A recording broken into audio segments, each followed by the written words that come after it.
A very good afternoon to all of you. I'm back with the third episode of the blockchain series, and today's session is going to be very interesting as it is a virtual panel discussion, and I have three experts who will share their knowledge on the topic challenges in enterprise adoption of blockchain.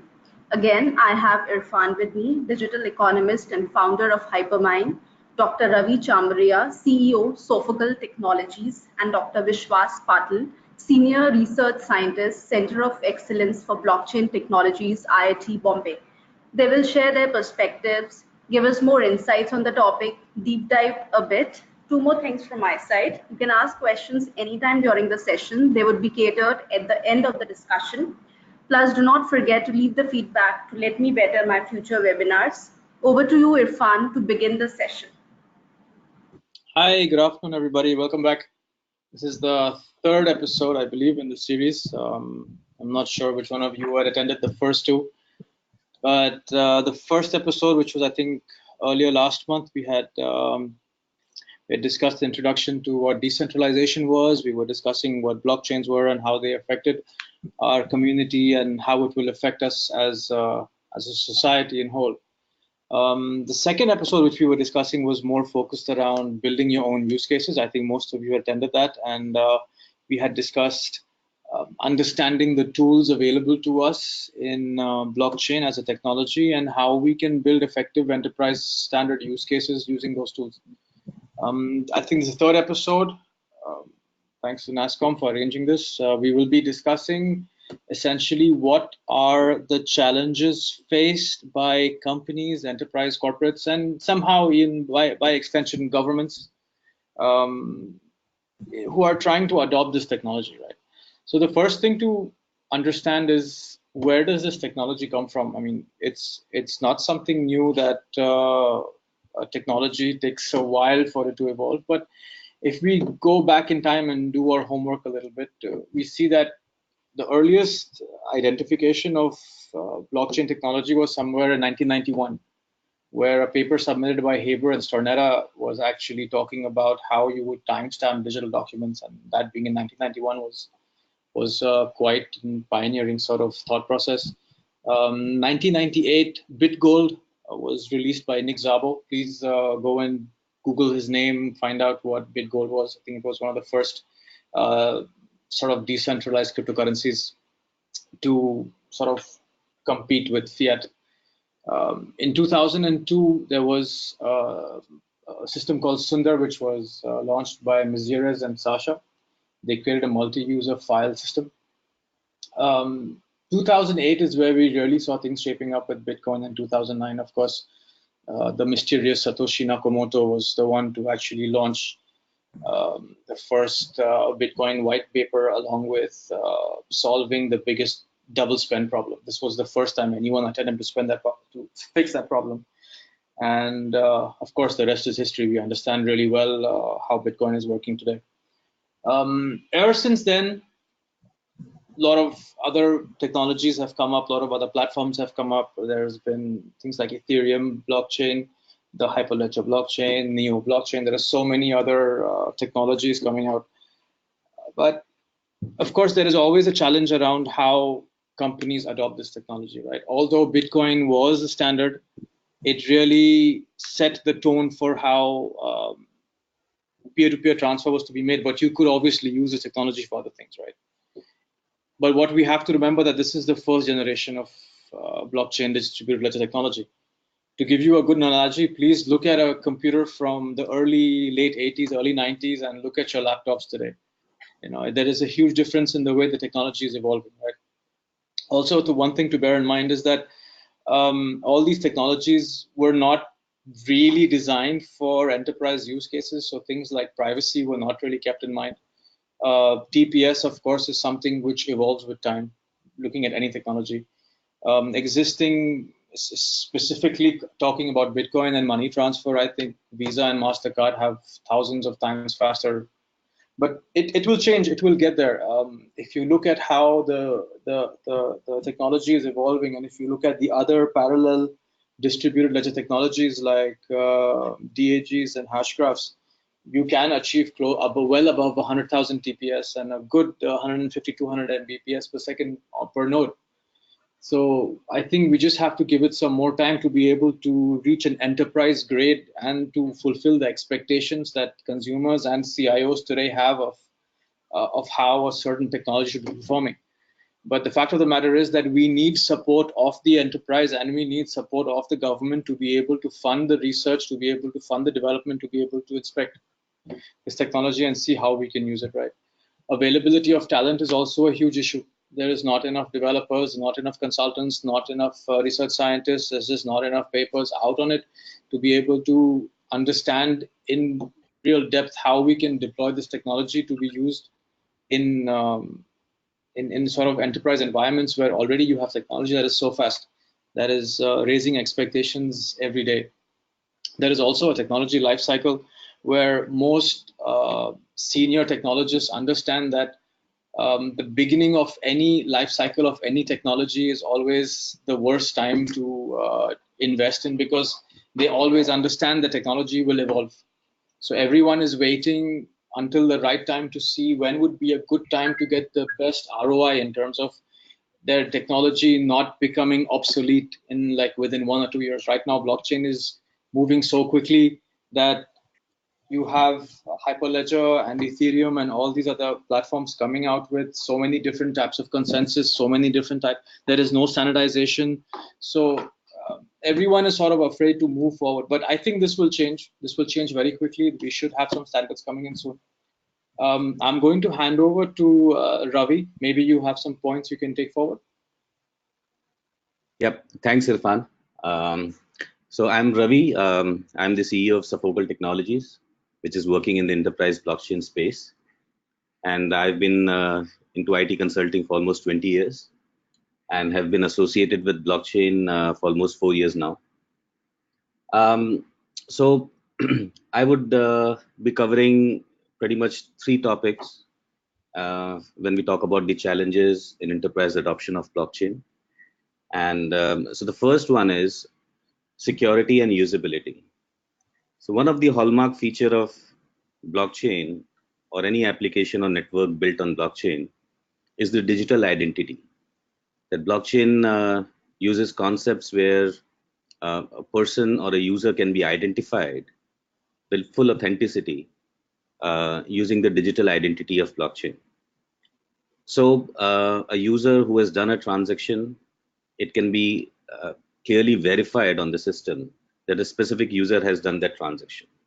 And this helps tremendously, one, to have a clear timestamp and the details of the user who has done the transaction, as well as managing the disputes or the auditability of transactions.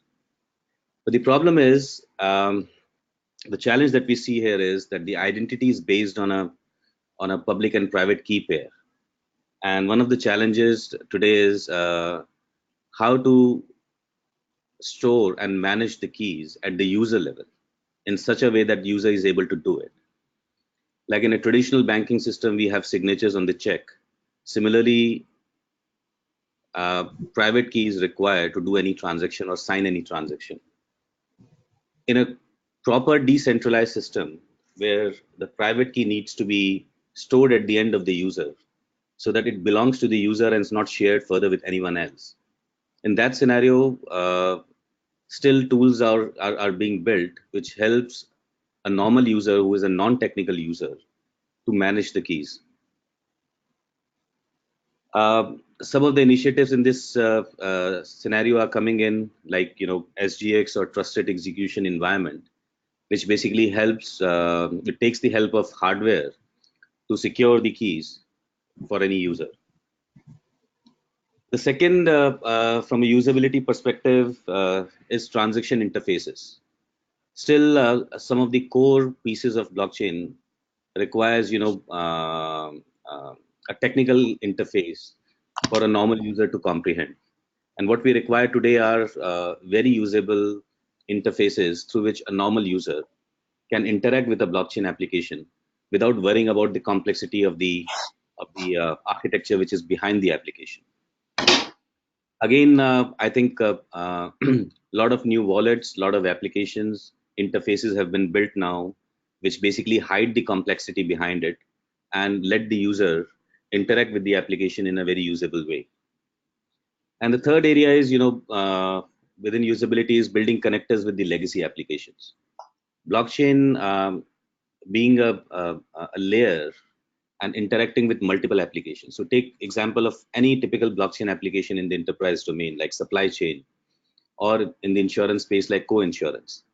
The blockchain layer has to interact, or the blockchain database has to interact with multiple applications, which are maybe an ERP, maybe a loan origination system, maybe a policy management system or claim education system. So proper connectors need to be there where the identity which is there on the ERP system needs to match with the or club with the identity which is designed on the blockchain system, and the transaction verifiability and finality can be defined or structured in an application. So a lot of ready connectors need to be there so that a blockchain application can simply plug and play with the existing applications. Some of the efforts which we have seen is like SAP has built in connector where now data as well as the access control or the user identity as well as specific set of transactions can be transacted between SAP and the blockchain application. So more such connectors need to be built, more such pipelines need to be built between the legacy applications and the upcoming blockchain applications or networks. The second topic or the challenge that we see in the enterprise blockchain is more on the DevOps side. So DevOps is an area of software development today which requires clear coordination between the technology team and the business team. And owing to a complexity of a blockchain application, which is decentralized, there are multiple nodes. Some of the nodes are hosted outside the organization. So there are external parties which are hosting the nodes. So managing the deployment of any such network, which has got different nodes with different set of permissions and privacy controls, to be managed in one single interface is a major challenge. So deployment of a blockchain and managing it after deployment is a challenge which most of the IT teams that we have interacted in enterprises that we have worked with, they are wary about. So what is required is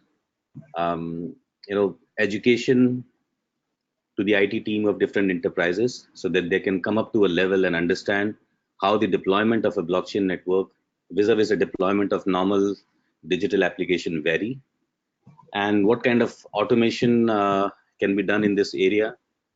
Because right now, deploying a blockchain network takes a huge amount of time, requires huge expertise, and at the same time, there are chances of error in terms of defining the access controls, privacy, etc. And having multiple protocols today in the market like Hyperledger Fabric, Hyperledger Sawtooth, Ethereum, etc. So it adds to the complexity of managing such networks where some of the applications are built using one protocol and the other applications are built using other protocols. So these are some of the areas in the deployment which needs to be solved so that IT teams of enterprises can be comfortable whenever they want to deploy or implement a blockchain application within their organization. And apart from deployment, one of the core challenge that we have seen is onboarding of new partners or new nodes on the network.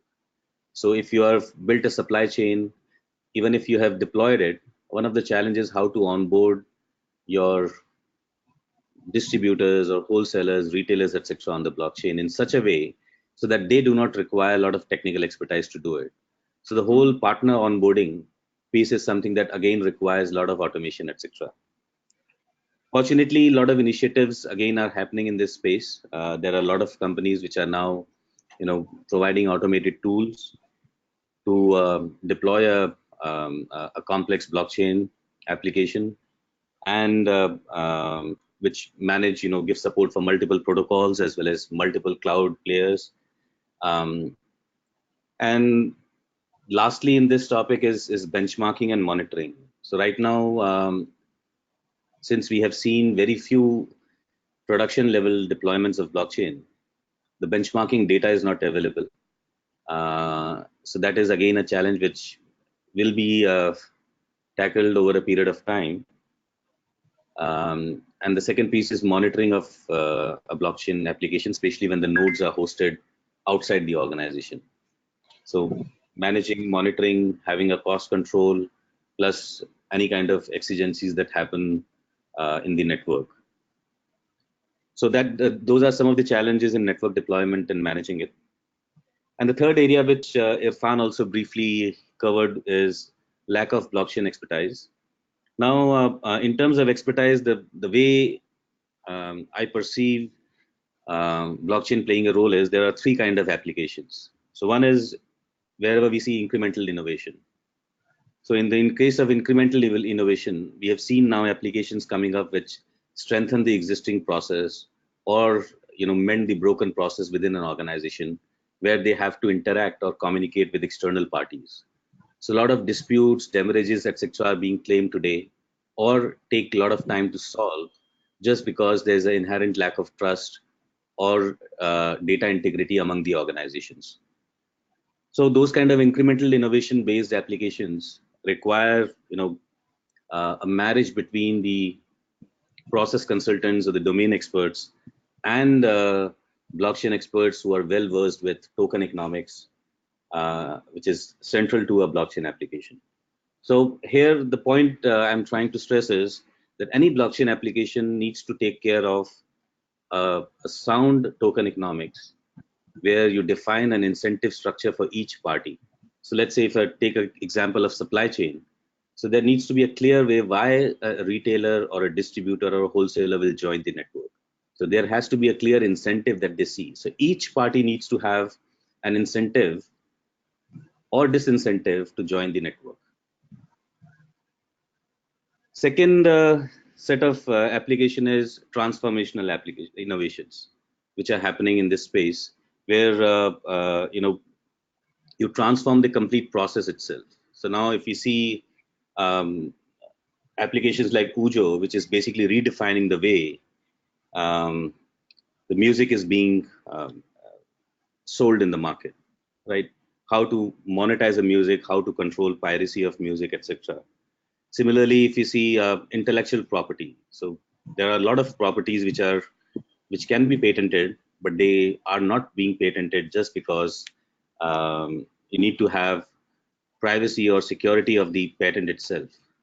You cannot disclose the patent. Yes, at the same time, you would like to trade it or sell it as a patent. The third set of applications are where new business models are being defined in blockchain. And those are like, some of the examples are like stores, which is decentralized storage, how to use unused storage in your system to create an environment where you can lend your storage to the overall network and you can monetize that. So these are three kind of blockchain applications which are emerging, and each of them require a good amount of blockchain expertise, understanding of the existing process, and identifying opportunities where new business models or transformative innovations can happen. So yep, so I briefly wanted to cover a few of these topics, and now I would like to pass on or invite Dr. Vishwas to cover the Thanks, next Ravi. set of topics. Yeah. Hello, everyone. This is Vishwas from IIT Bombay, and I belong to the Center of Excellence on Blockchain. And we do research on blockchain and several topics that are relevant to blockchain. And I would like to highlight some of the views that I have on this question about challenges in enterprise adoption. I'm sure all of you or most of you are pretty convinced that the utility this concept brings or promises. Everyone is convinced of that. But the fundamental problem, if I need to summarize, is where to start. I think that is the problem. And if you're curious at the end, I can give you the answer at the end of the panel, but I would like you to think in the meantime. And I would like to put this technology as some sort of new thing about which we never had a precedent, and now we are not understanding how to make sense of it and how to make good use of it. There are certain successful examples that we see around, which are quite successful, but for a specific purpose. And the enterprises are looking at those properties given by those protocols. How can they make use of those properties in an enterprise setup? And now here comes the question. It's easier to orchestrate machines to agree on certain protocol, but it's difficult to orchestrate people to agree on something because they have varying interests, objectives, and all those sort of things. And that is the primary question that comes into picture when a group of or a consortia sits together and tries to decide. Because now at our disposal, we have several proven platforms. Some of them are purpose specific, some of them are general purpose, and we can make use of them. But the first question is which one? Okay, and then there starts all the directions or discussions where people do not tend to agree, and that is the first hurdle that we find. And usually the businesses, and before that I would like to give an analogy why it is becoming difficult for us to adopt this thing quickly, because usually our understanding is gradual. We try to learn things in relation with whatever we understand previously. So if there is a new type of database, okay, that new platform or framework we can adopt because we already have understood many concepts of databases, so we can accept that thing. It's a gradual propagation of knowledge. But here suddenly many things are coming into picture, and all those 5-6 properties that you can see on the slide are interlinked. If you tweak with one of those, it has repercussion on all other properties, and that's where it becomes slippery. That's where it becomes confusing. So we do not have anything that we have understood something similar in the past, and now there is a gap. Okay, so there is a confusion, there is a misunderstanding, and because of that, it is taking time. It is taking time to understand, to agree, and to decide which is the use case, which is the simplest use case with which a consortia or a group of enterprises can start with. The very fundamental question, of course, is do you really need it?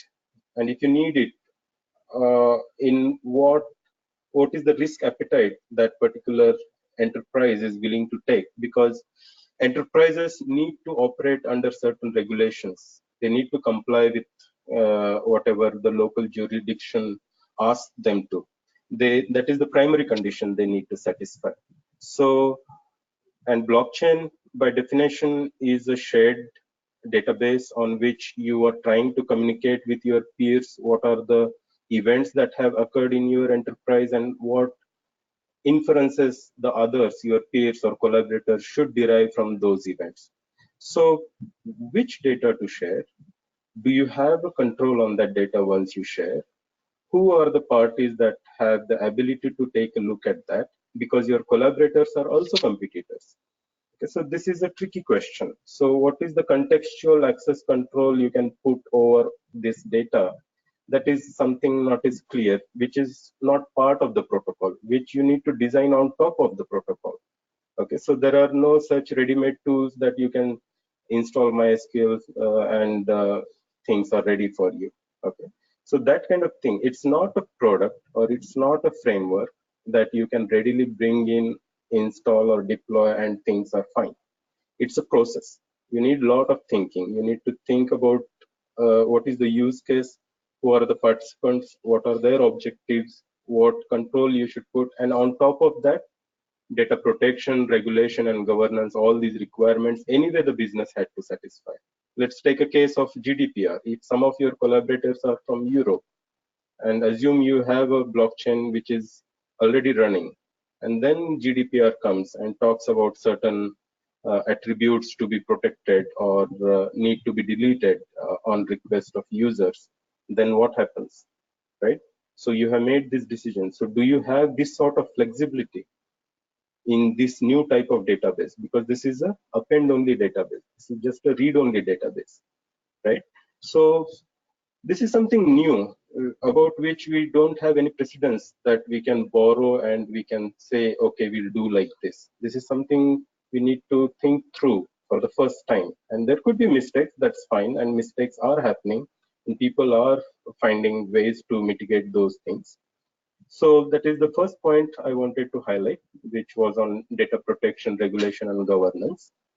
Then the second one is interoperability of platforms, which Ravi had briefly talked about, which is definitely a key point,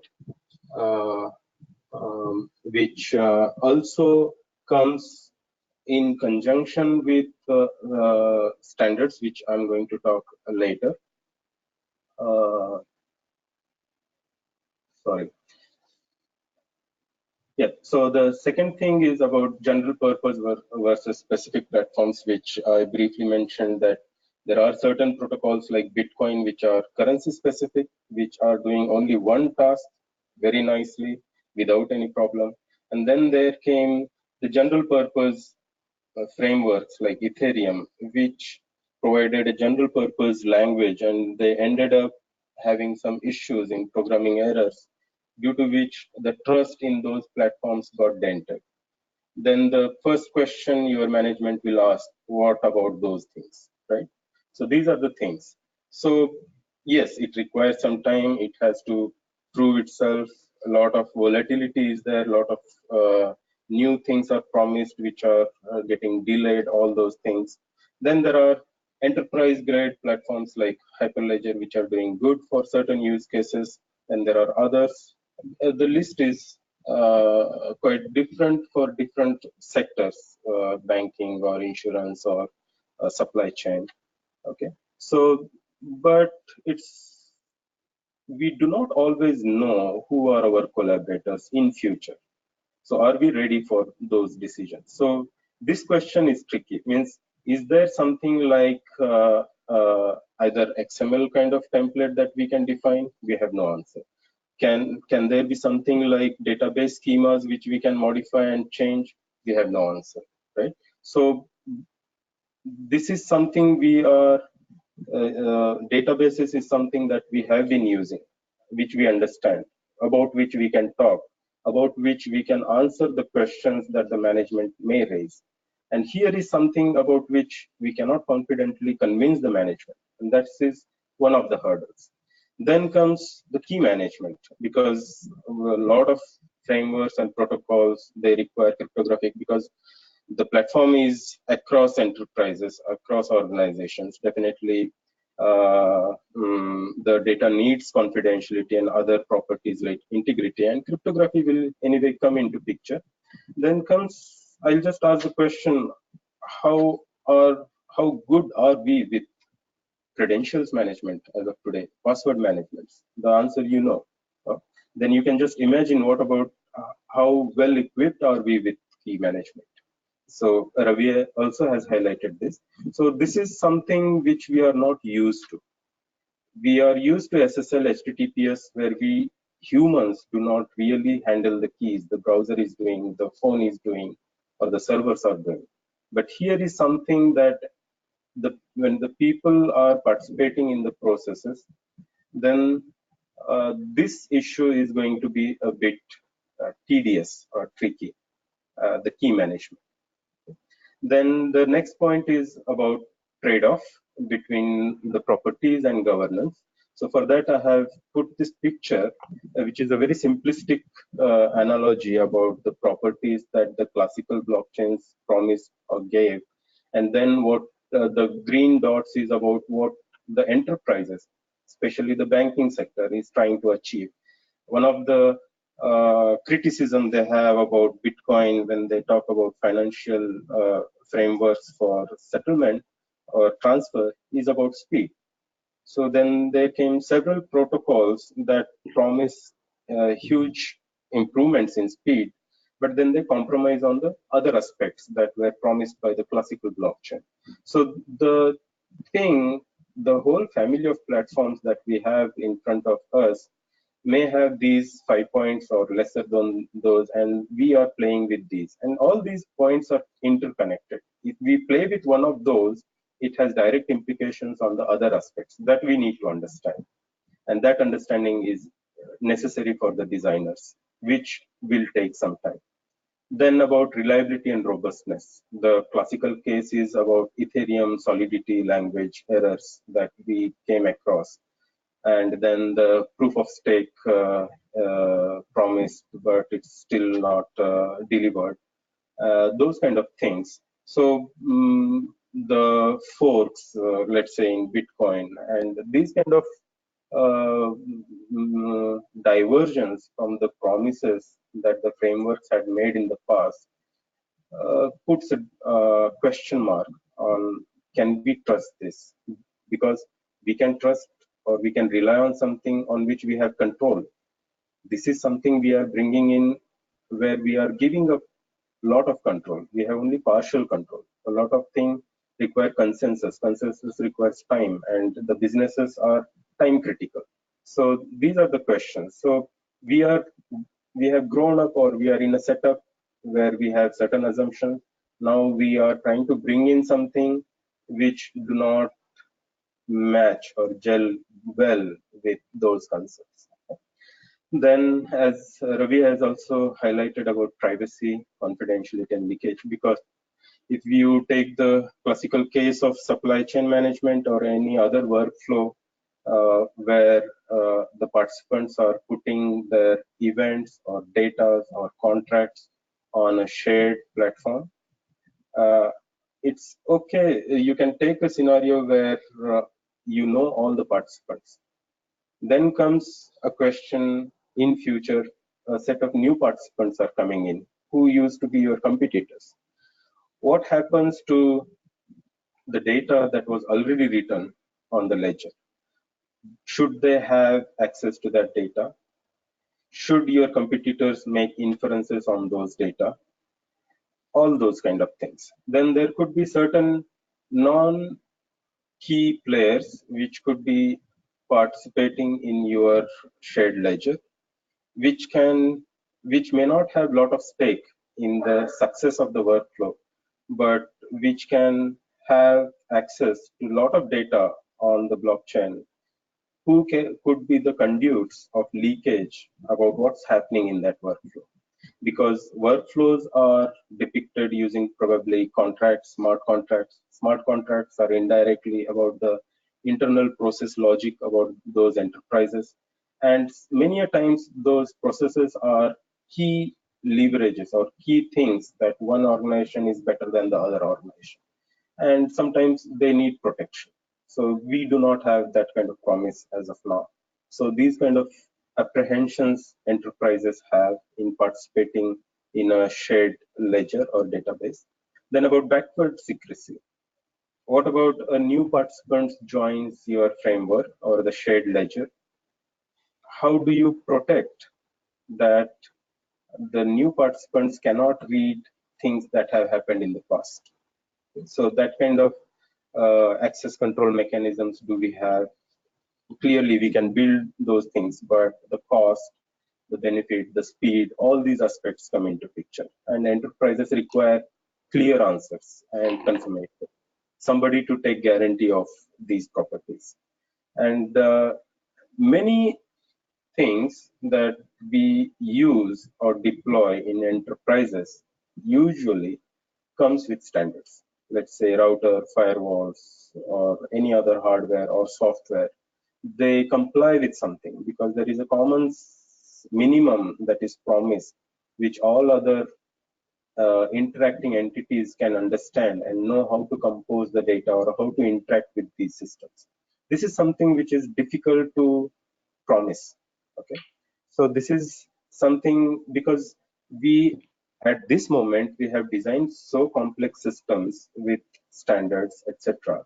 But now we are bringing in something which is new, about which we do not have standards, about which there are many interlinked properties. If we tweak with one, then it has repercussion on many other things, or not all participants may agree with such things. Or the question is, do we have an analogy, something like database? Any database is fine, because every database you can define a schema. So do we have something similar over here? No, we don't.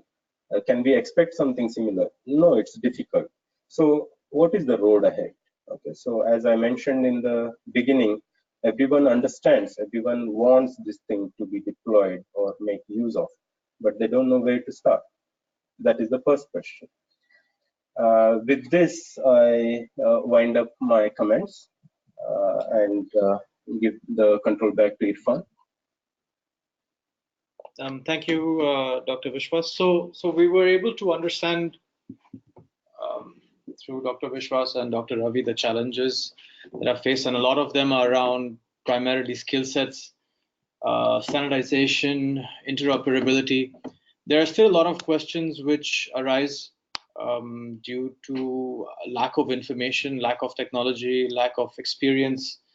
I think we need to work as a team to ensure that everyone is well educated, everyone is well aware of what is blockchain, what are problems are going to be faced.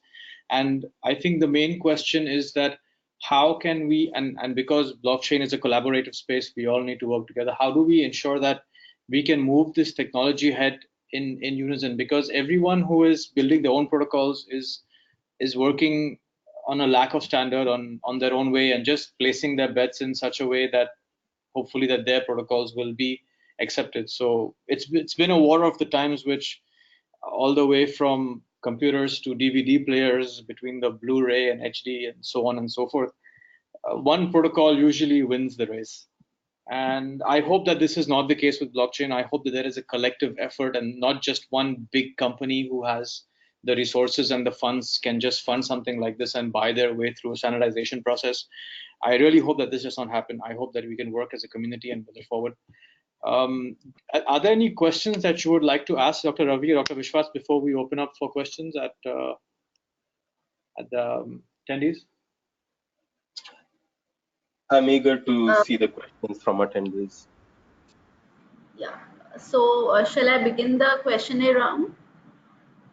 Yeah, we Sure. can start. Okay, the first question is not sure that the audience want to ask from whom, but yes, I'll just narrate. Most enterprises sign an NDA, non-disclosure agreement with global customers, whereas blockchain concept is a shared ledger. This is a conflict in terms of security for global customers. Your thoughts on it?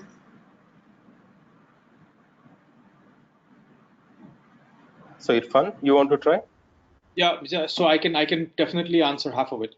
Okay. So essentially, let's break your question down, right? So when you say sign an NDA, I'm assuming here that you mean sign an NDA. Who is the person who asked the question, Ankita? Name?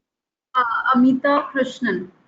Amita. Okay. So Amita, the point here is that when you're signing an NDA within your ecosystem, so trying to understand who your customers or who your partners or who your competition or whoever it is that is signing up with you to join your ecosystem on the blockchain or any other application. The blockchain is not really intended for privacy, but there are being privacy cryptography based privacy protocols that are being brought in. So I think Dr. Vishwas had mentioned as well that when coming into an ecosystem and joining later or earlier or whatever stage you're joining at, do you have the rights available to be able to view the past and future transactions or the existing transactions? Whether you are allowed to do that or not is basically purely built on privacy. I don't think there's anything to do with an NDA. an NDA is just basically a non-binding sort of mutual agreement that you would not share information. But sharing information on a blockchain is more process oriented. So it is usually to meet an objective of delivering something or manufacturing something or sharing something. And there can be cryptography based privacy protocols, especially using protocols like zero knowledge proof, where you can ensure that certain information is shared with certain people but not publicly available to all. Of course, this is not available on Bitcoin, but there are blockchains and there are private companies who are working on privacy protocols for blockchains. Any thoughts by Dr. Ravi and Dr. Patil? Yep. So I'll just add to what Irfan just mentioned, that today we have a concepts like private data objects. So when you sign an NDA with any company, you are signing that you would not be disclosing any confidential information outside the team which is involved in that engagement. Now, from that perspective, today the permission blockchains allow you to have data on blockchain, but still the access control of the data is defined, and each user will only get to access information which is need to know basis. So you can design a proper solution with a data privacy and data access controls in place that will not violate any of the NDA contractual obligations. Yeah, on top of that, I would like to add that this is a very good question, and these are the questions which are real challenges. And the answer would be, again, will rely in design. How do you design a system where only the relevant part, only the part that is required for orchestration of these enterprises should be on blockchain, not the whole thing or not the whole content of the process. There could be ways, cryptographic ways or some other ways in which you can signal, one enterprise can signal to the other one about the events despite keeping the actual contents of those events private. So it's a design approach that one can take, and there are a lot of if and else to this thing. So uh, it requires some thinking. So, and it's solvable. All right, let's move on to the next question, which is by Srinath. He's asking how to build a domain expert. How to build a domain expert. I'm By assuming you are. experience. I'm assuming you are referring to one of the domains of blockchain in this case. Yeah. Okay, so blockchain is an interesting.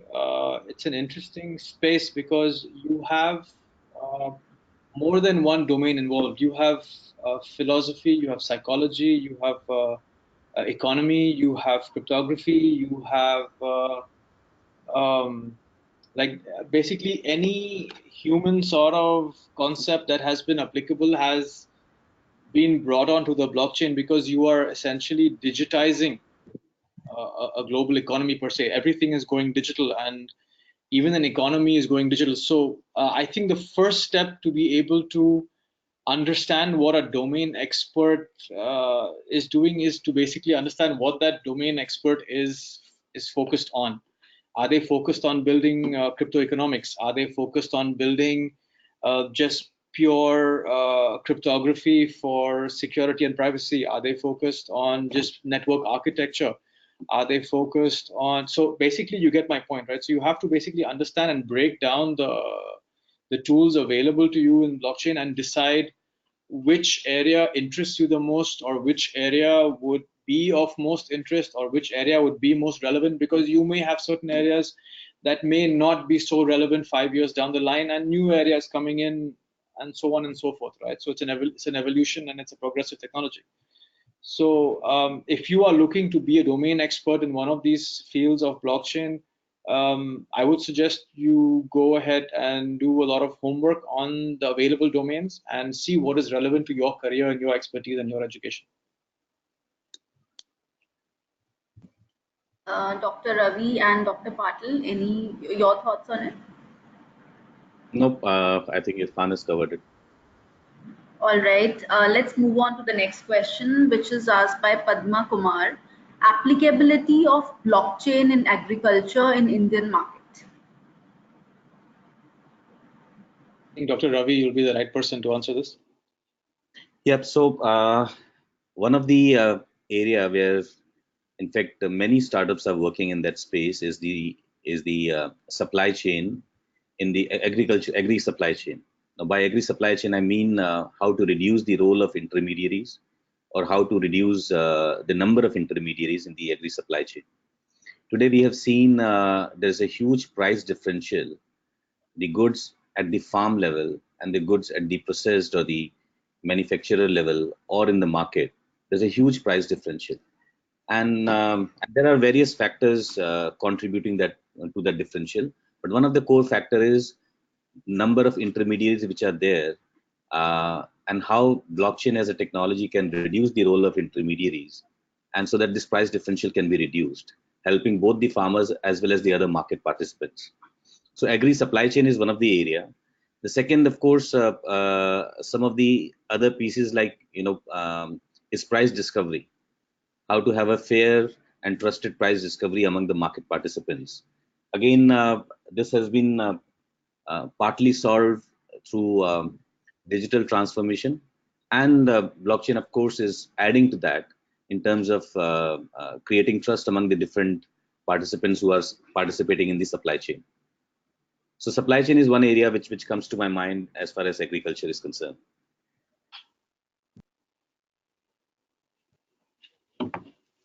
I think another important, please.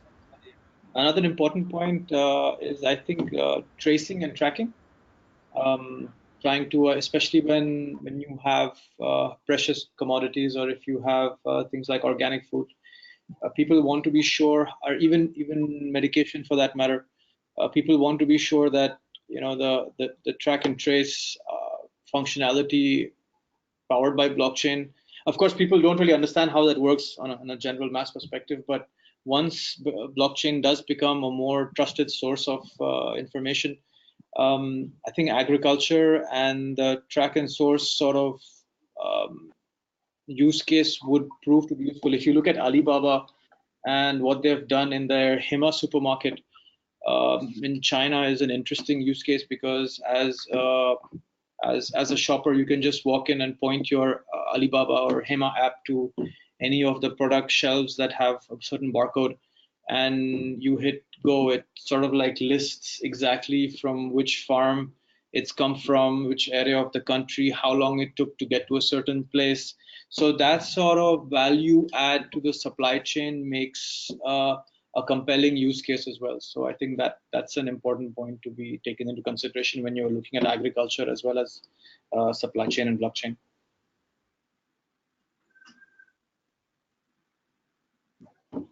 All right, shall we move on to the next question? Yeah. Yep. This is asked by Shashi Dubey. Why do we see BFSI domain taking a greater lead in adopting blockchain, especially in banking?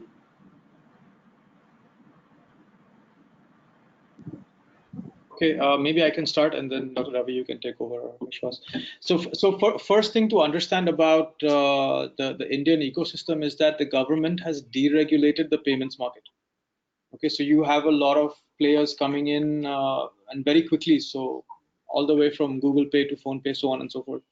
So the moment you have a deregulated market, you have a lot more players. When you have a lot more players, you obviously have a rush for value creation. When you have a rush for value creation, you are automatically adopting new technologies to see how and where you can, I don't know, cut costs, improve process, increase visibility, increase transparency, so on and so forth, right?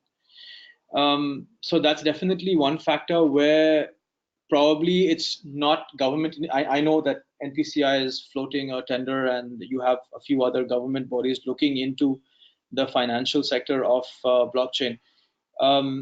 But the fact of the matter remains that once you have deregulated the market, you have a lot of people jumping into this space. So that's one side of it, right? The second side of it is you have to understand that the most important use case of blockchain is Bitcoin. which is again a payment sort of use case, and they have solved the double spending problem. So that sort of leads the way. If I don't know, maybe if Bitcoin had come out under a healthcare use case, or if it had come out in some other use case, you would probably see the adoption happening there really fast, right?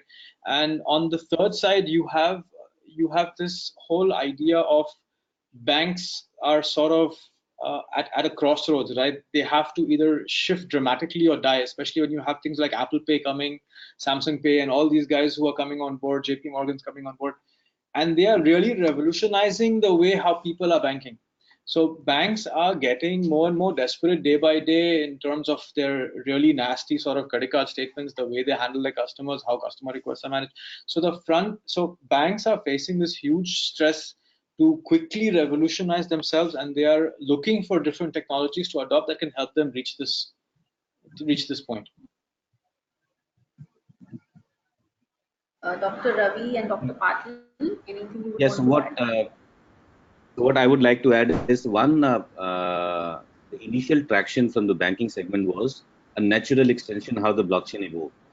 So starting from cryptocurrencies to smart contracts in 2014, people realized that other digital assets, not just the currency, but other digital assets can also be tokenized and can be traced across a blockchain to bring in more transparency and reduce the role of intermediaries. So NASDAQ was one of the earliest organization who did an announcement how bonds, mutual funds, and different financial assets, which are already demat, which are already in digital form, can leverage blockchain to reduce the role of intermediaries. And that's how it started. And then second, and now we have seen in last 3-4 years, huge progress has been made in the financial asset management side. The whole asset management category, including mutual funds, stocks, etc., has been disrupted using blockchain.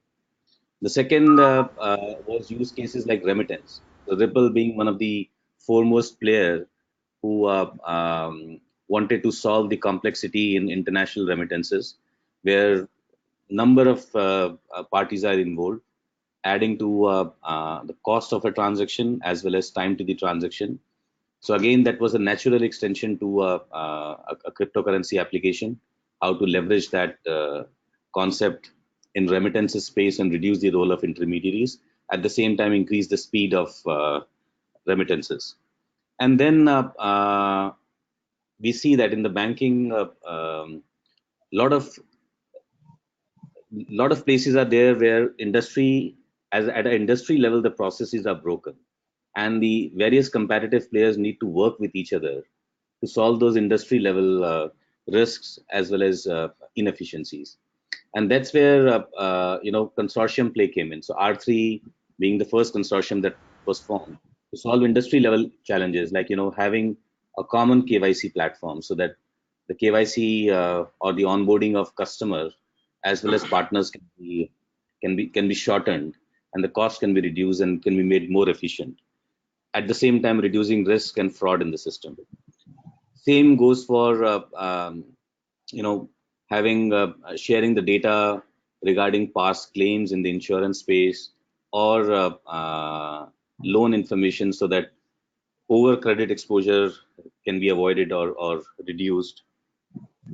So these were so banking actually saw a lot of opportunity, where not just at an organization level but at the industry level also, technology can be leveraged to solve those challenges.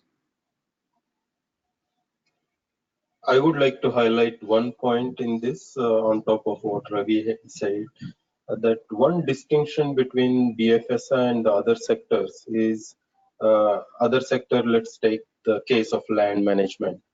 It's about the existing ledgers. Okay, so in banks or insurance sector, the databases were already there. Now the new technology, the DLT or the blockchain, is talking about records playing with these ledgers. Whereas in the health sector or the land sector, the ledgers itself, the basic condition on which we want to work, is not there. Okay? So people who are working in land management will understand this, that the records, the starting point itself is not guaranteed. Whereas, which was not the case with banking, etc., which were well standardized, well regulated. They had their ledgers and they had to start from that point. So that was not a hurdle for them. So that is one distinction between that sector and the others. All right. Let's move on to the next question. This is the question by Karthikeyan. What I understand in blockchain is the transaction process involves consensus among the participants. As the participants increase over the time, will it be an overhead overall? This is in terms of processing power, network, bandwidth, etc.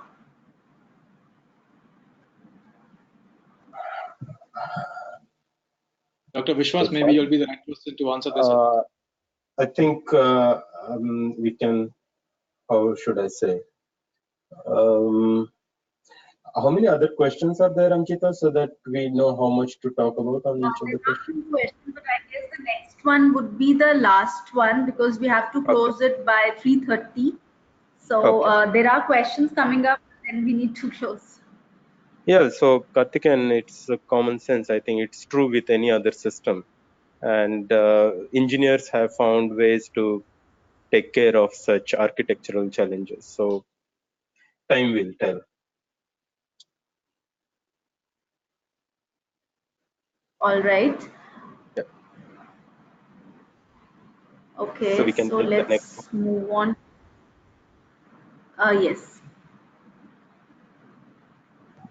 Why would banks take a lead in adoption since they are none of the intermediaries and they will be one of the entity that will be impacted, since blockchain, as we understand, is in eliminating, replacing the intermediary? I think there is a lot already talked about this question online. So if there is any other challenging question, we can you just point out what are the other questions so we can pick so that we can speak about the most relevant questions? I guess when we started the BFSI, the banking question, then these trailing questions are coming up, which are somewhere related to finance and banking, and not something newer. Yes. Meanwhile, Dr. Vishwas, let me just answer this in a couple of lines. Sure. So basically, so one thing that needs to be clarified is that blockchain does not eliminate intermediaries in all different use cases. The way I would put it is that it reduces the role of intermediaries. So if the role of intermediary is just on passing the buck, it reduces that or removes that. But intermediary are not just playing the role of passing the buck. Bank is not playing just the role of passing the buck. They are playing many other roles as an intermediary. So those roles will still remain. So what eventually will happen over the next few years is that the roles of banks as an intermediary will become more and more qualitative, and redundant roles which can be digitized, can be removed by technology, will be removed. And it's not just by blockchain, but by other technologies also, whether we talk about RPA, AI, machine learning. That is what we are trying to do. We are helping the intermediaries or participants to up their role or improve the quality of their role. All right. And the other question was, why would banks participate in this? Any comment, Ravi? Yes, the same. I think so. Banks, as I mentioned, earlier as part of the last answer, that there are huge inefficiencies at the organization level and at the industry level in the banking space. That's why there's a clear-cut use case of blockchain. Okay, and I would like to add to this that now there is a very little distinction between a software firm and a bank. So if banks do not act, the software firms will act. So they are under pressure and they have to find out the merits of it. And as Ravi mentioned, they do a lot of other complicated things and essential things which on which we have been conducting our businesses. So those things will stay.